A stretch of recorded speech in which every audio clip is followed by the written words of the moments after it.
Hey friends, it's me. I am back. I know it's been a long while. I think it's been about 4 or 5 weeks since I made my last video. The truth is I got quite busy with my job, which is obviously a good thing because I need to finance the project. So I've had to sort of set aside the project. I've actually got the cabinet itself in my office, and I imagine sort of a sad face on it because it's been craving attention and I haven't been able to focus on it at all. So I'm hoping to carve some more time to get back into the videos, get back into the project, and hopefully wrap it up. Let's go. We are looking at the replay knocker. The replay knocker is a little solenoid. Under this paper is a coil of very fine copper wire. And the replay knocker is a pretty important part of the game. If you're any good at pinball, the goal is to get replays. And when you get a replay, there's a very loud knocking sound within the cabinet. It just sort of fires off once. That's what this does. It's a solenoid. When there's a current applied to it, it shoots up this rod and it strikes a strike plate, a metal strike plate. So it's mounted about an inch above.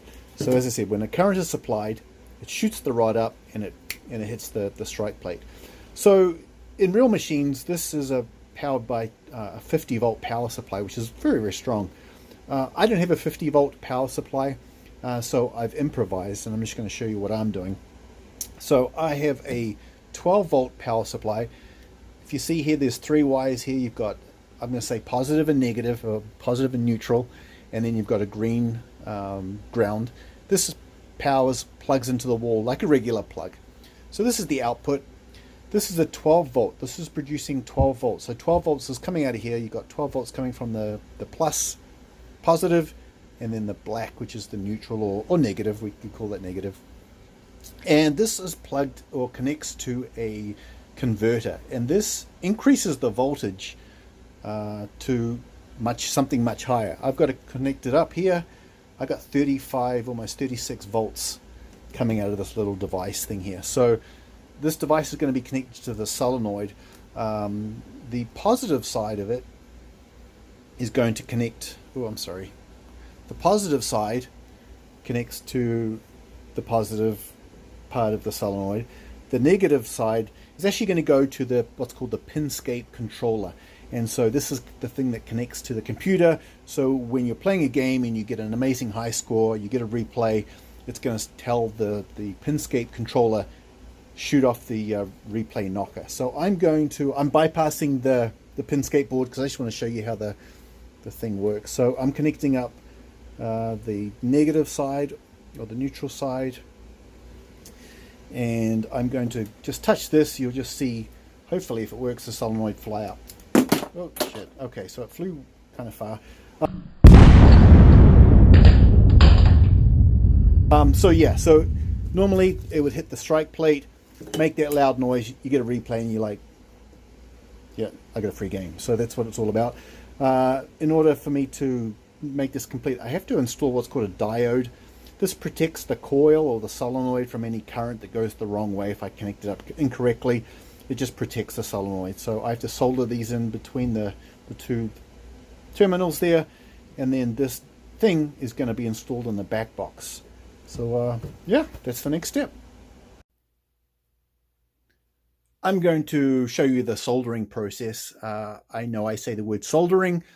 In America, they don't use the L. They say soldering, which is weird because there's an L there. So I'm going to use it. This is my soldering iron. It has an adjustable temperature. This is the sort of the iron itself. And so what we're going to do is we've got the replay knocker here.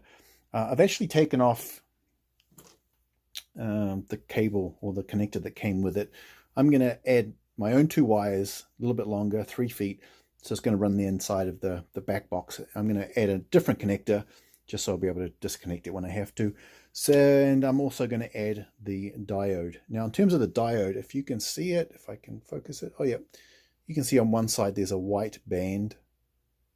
That white band must be closest or facing or towards the negative side. This is the red side, this is the black, positive and neutral.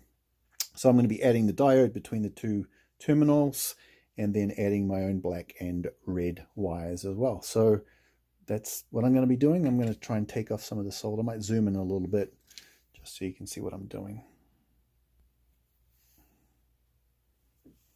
So I'm going to heat up this terminal first. I'm hoping I can just poke the red wire up through the hole, through the molten solder. That would be good if I did that. I think that's true. Yep, that's true. Okay, so we've got the red there, and I've got the black on the other side. I'm going to do the same thing.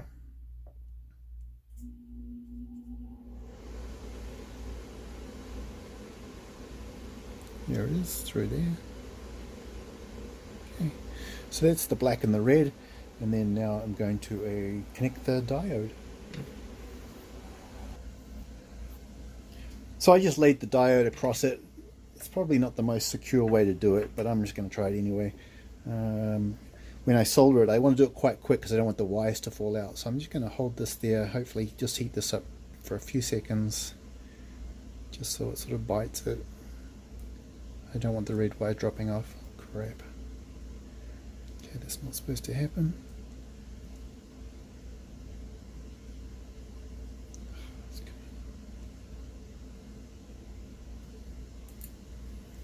Okay, that's fine, that'll do. And then on the other side I'm just going to heat it up.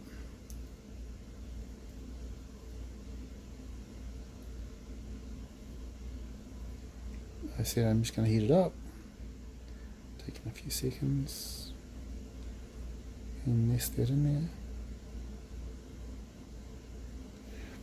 I think that's in. Oh yeah. Might put some more solder in there. You're not supposed to really touch this to this, but do as I say, not as well as I do. But you know what I mean.